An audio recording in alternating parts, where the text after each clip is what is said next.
আসসালামু আলাইকুম প্রিয় দর্শক, অন্য মঞ্চের আলোচনায় আপনাদের সকলকে আমন্ত্রণ জানাই। মিছিল করে আসছে এবং এই মিছিলটা ঢাকা শহরের বুকে হামাসের সাদা পতাকা হাতে নিয়ে, হামাস মানে গাজার হামাস, সেই হামাসের সাদা পতাকা নিয়ে মিছিল চলছে ঢাকা শহরের বুকে।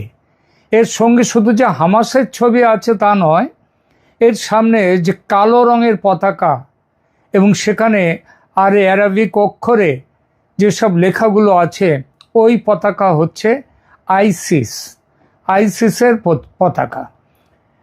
তাহলে এই পতাকা আপনারা দেখছেন, ঢাকা শহরের মানুষ দেখছে, কারা মিছিল করছে সব দেখছে, অথচ দেখতে পাচ্ছে না বাংলাদেশের পুলিশ, বাংলাদেশের নিরাপত্তা বাহিনী। নমস্কার বন্ধুরা, ক্যালকাটা ডায়ালগস থেকে মনোজ দাসের প্রীতি ও শুভেচ্ছা নিন। বাংলাদেশকে এক চরমপন্থী অন্ধকারের দিকে এগিয়ে যাচ্ছে। গত কয়েকদিন ধরে বাংলাদেশের রাজধানী ঢাকা সহ দেশের বিভিন্ন প্রান্ত থেকে যে সমস্ত ছবি এবং ভিডিও সামনে আসছে, তা দেখে শুধু ভারত নয়, আন্তর্জাতিক মহলও স্তম্ভিত। ঢাকার ব্যস্ত রাজপথে প্রকাশ্যে উঠছে হামাসের সাদা পতাকা। শুধু হামাস নয়, অনেক জায়গায় দেখা গেছে কুখ্যাত জঙ্গি সংগঠন আইসিস বা ইসলামিক স্টেটের কালো পতাকাও। সবচেয়ে আশ্চর্যের বিষয় কি জানেন? এই সমস্ত পতাকা নিয়ে হাজার হাজার মানুষ প্রকাশ্যে মিছিল করছে, স্লোগান দিচ্ছে, কিন্তু দেশের আইন শৃঙ্খলা রক্ষাকারী বাহিনী অর্থাৎ পুলিশ বলছে কারা পতাকা লাগাচ্ছে তারা নাকি কিছুই জানে না। একটি দেশের রাজধানীতে নিষিদ্ধ ও উগ্রপন্থী সংগঠনের পতাকা নিয়ে প্রকাশ্যে র্যালি হচ্ছে, আর প্রশাসন বলছে তারা অন্ধকারে। এটা কি প্রশাসনের ব্যর্থতা নাকি কোনো গভীর ষড়যন্ত্রের ইঙ্গিত? এই পুরো পরিস্থিতি গভীর চিন্তায় ফেলেছে বাংলাদেশের প্রাক্তন প্রধানমন্ত্রী শেখ হাসিনাকে। সম্প্রতি এনডিটিভিকে দেয়া, ভারতের বিখ্যাত সংবাদ প্রতিষ্ঠান মিডিয়া, সেই এনডিটিভিকে দেয়া একটি বিস্ফোরক সাক্ষাৎকারে শেখ হাসিনা এই চরমপন্থী উত্থান নিয়ে অত্যন্ত উদ্বেগ প্রকাশ করেছেন। এমনকি নিজের জীবনের চরম ঝুঁকি থাকা সত্ত্বেও তিনি দ্রুত দেশে ফিরে যাওয়ার কথা ঘোষণা করেছেন। কেন শেখ হাসিনা এই মুহূর্তে দেশে ফিরতে মরিয়া? কারণ বাংলাদেশে ইসলামিক সন্ত্রাসবাদ শেকড় গেড়ে বসে গেছে এবং যত দিন যাচ্ছে তাদের শেকড় শক্ত হচ্ছে। আজকের ভিডিওতে আমরা এই সমস্ত বিষয়ের ভেতরের সত্যতা উন্মোচন করব। ভিডিওটি শেষ পর্যন্ত দেখুন, কারণ বাংলাদেশের পরিস্থিতি অত্যন্ত গুরুতর। প্রথমে আসি, এই যে ভিডিওটা আপনারা দেখলেন, ঢাকার রাজপথে হামাস ও আইসিসের পতাকা। বন্ধুরা, ঘটনার গভীরে যাওয়া যাক। গত কয়েকদিনে ঢাকার শাহবাগ, পল্টন এবং বিভিন্ন বিশ্ববিদ্যালয়ের আশেপাশে কিছু মিছিল প্রত্যক্ষ করা গেছে। প্রথম মনে করা হচ্ছিল এগুলো হয়তো সাধারণ ফিলিস্তিনপন্থী কোনো সাধারণ সমাবেশ, কিন্তু ভালো করে লক্ষ্য করলে দেখা যাবে এই মিছিলগুলোতে ফিলিস্তিনের জাতীয় পতাকার চেয়েও বেশি প্রাধান্য পাচ্ছে হামাসের সাদা পতাকা এবং তাওহিদের লোগো সম্বলিত কিছু বিশেষ কালো পতাকা, যা হুবহু আইসিস বা আল কায়দার ব্যবহৃত পতাকার মতো। সাধারণত আন্তর্জাতিক রাজনীতিতে কোনো দেশের ওপর অন্যায় হলে তার প্রতিবাদ করা নাগরিকদের অধিকার, কিন্তু যখন সাধারণ প্রতিবাদের আড়ালে হামাস বা আইসিসের মতো উগ্রপন্থী গোষ্ঠীর প্রতীককে সামনে আনা হয়, তখন বুঝতে হবে এর পেছনে অন্য কোনো মাস্টার মাইন্ড, অন্য কোনো উদ্দেশ্য নিয়ে কাজ করছে। বাংলাদেশে এই ধরনের পতাকার প্রকাশ্য প্রদর্শন অত্যন্ত নজিরবিহীন। বিগত 1.5-2 দশকে বাংলাদেশে উগ্রপন্থী সংগঠনগুলোকে কঠোর হাতে দমন করে রেখেছিলেন শেখ হাসিনা। তিনি 560টা মসজিদ, মডেল মসজিদ তিনি স্থাপন করেছিলেন বলে তার সমালোচনা করা হয়। কিন্তু মনে রাখতে হবে, মসজিদ মানে ধর্মনিরপেক্ষ মানে ধর্মহীনতা নয়। বাংলাদেশের বেশিরভাগ মানুষ তারা হচ্ছেন ইসলাম বা মুসলিম, সেই মানুষদের তাদের জন্য মসজিদ যদি তৈরি করাকে কখনোই বলা যায় না যে এটা শেখ হাসিনার যে সাম্প্রদায়িক মনোভাবের প্রতীক, এটা কখনোই বলা যায় না। বরং মসজিদ তিনি 560টা মসজিদ তিনি প্রতিষ্ঠা করেছিলেন সৌদি আরবের টাকায়, দেশের টাকায় নয়। কিন্তু সাথে সাথেই তিনি এটাও করেছিলেন, উগ্রপন্থী সংগঠনগুলোকে কঠোর হাতে দমন করে রেখেছিলেন। জেএমবি, আনসারুল্লাহ বাংলা টিমের মতো সংগঠনগুলোর এই নেটওয়ার্ক ভেঙে দেওয়া হয়েছিল। কিন্তু বর্তমান রাজনৈতিক শূন্যতার সুযোগ নিয়ে এই উগ্রবাদী শক্তিগুলো আবার গর্ত থেকে বেরিয়ে আসতে শুরু করেছে। এটা রাজনৈতিক শূন্যতা বলবো না, কারণ এখন তো বাংলাদেশে সেখানে নির্বাচিত সরকার আছে, সুতরাং রাজনৈতিক শূন্যতা বলাটা ভুল। বরং এই সরকার এবং তার আগে মোহাম্মদ ইউনূসের অন্তর্বর্তী সরকার, এদের প্রকাশ্য মদত পেয়ে আজকে এই সাম্প্রদায়িক শক্তিগুলো, সন্ত্রাসবাদী শক্তিগুলো তাদের গর্ত থেকে বেরিয়ে আসতে শুরু করেছে। তারা সাধারণ মানুষের ধর্মীয় আবেগকে হাতিয়ার করে নিজেদের এজেন্ডা বাস্তবায়ন করছে। আর এই পুরো বিষয়ের ওপর প্রশাসনের রহস্যময় নীরবতা, পুলিশ এবং আর্মি, এখনও তো আর্মি মাঠে আছে, তারা উঠে যায়নি, তারা কিন্তু নীরবতা পালন করছে। এবার আসি এই ঘটনার, এটাই হচ্ছে সবচেয়ে রহস্যময় এবং উদ্বেগজনক অধ্যায়। সেটা হলো এই ধরনের নিরাপত্তা সংস্থাগুলোর তারা একেবারে সম্পূর্ণ নিশ্চুপ, রহস্যময় এবং উদ্বেগজনকভাবে নিশ্চুপ। এই সমস্ত মিছিল কোনো গলির ভেতরে বা গোপনে হচ্ছে না।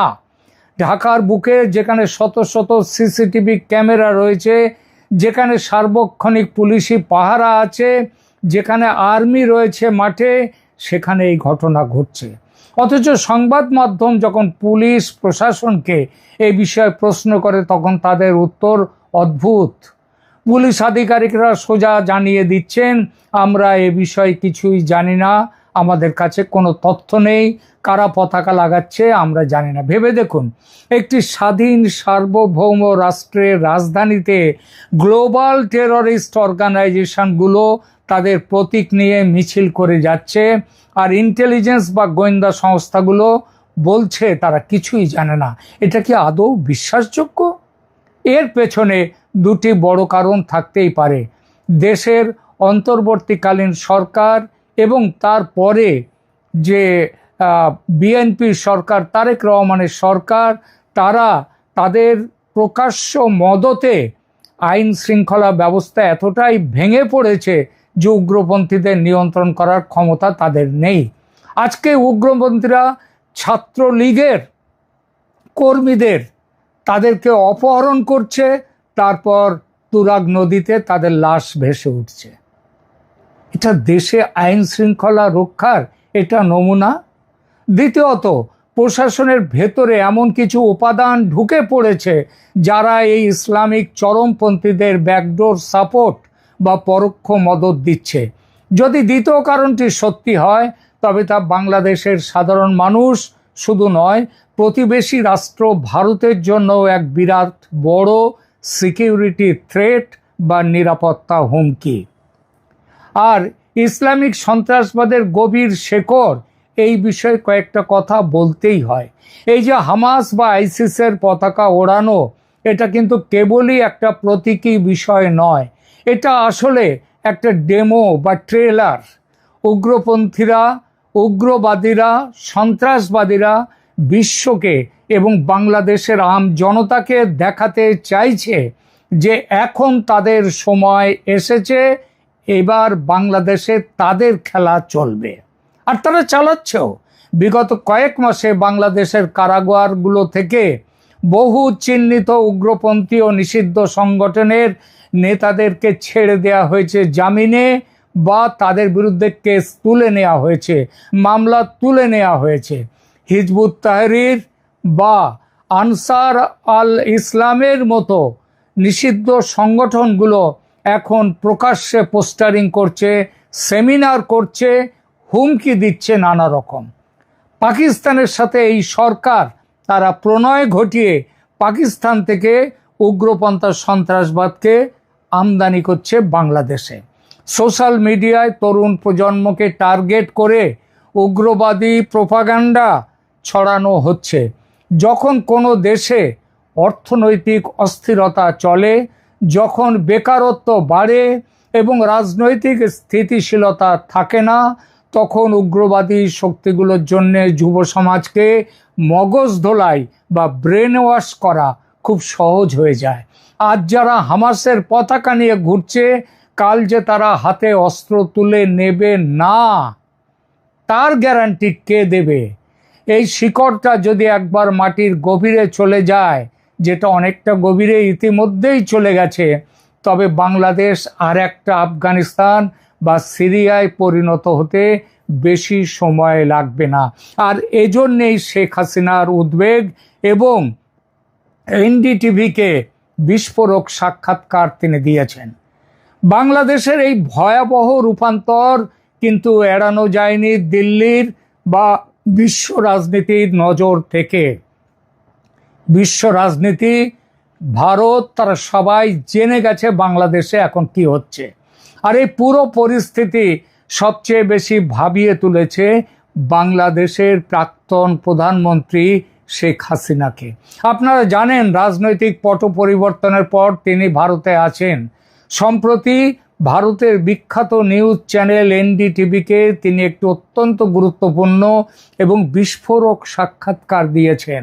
এই সাক্ষাৎকারে শেখ হাসিনা এই প্রথম স্পষ্ট ভাষায় বলেছেন যে তিনি বাংলাদেশে এই চরমপন্থী উগ্রপন্থী শক্তির উত্থান দেখে অত্যন্ত চিন্তিত ও মর্মাহত বাংলাদেশের ভবিষ্যৎ নিয়ে।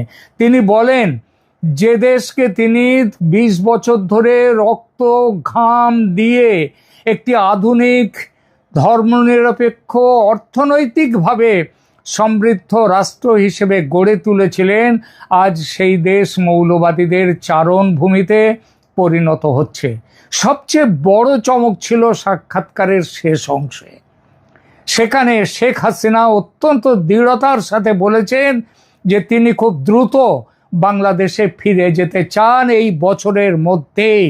এটা এই প্রথম বললেন। আগে তিনি বেশ কয়েকবার বলেছেন তিনি দেশে ফিরবেন, কিন্তু এই বছরের মধ্যেই তিনি ফিরবেন, এটাই প্রথম বললেন।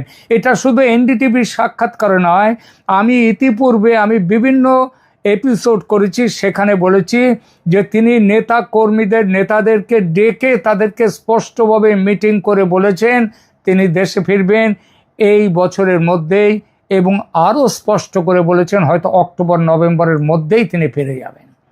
সাংবাদিক এনডিটিভির যখন তাকে মনে করিয়ে দেন যে বাংলাদেশে তার বিরুদ্ধে শত শত মামলা রয়েছে, তাকে হত্যা, নিহত, মৃত্যুদণ্ড দেওয়া হয়েছে, তার জীবনের চরম ঝুঁকি রয়েছে, এই অবস্থায় কি তিনি ফিরবেন?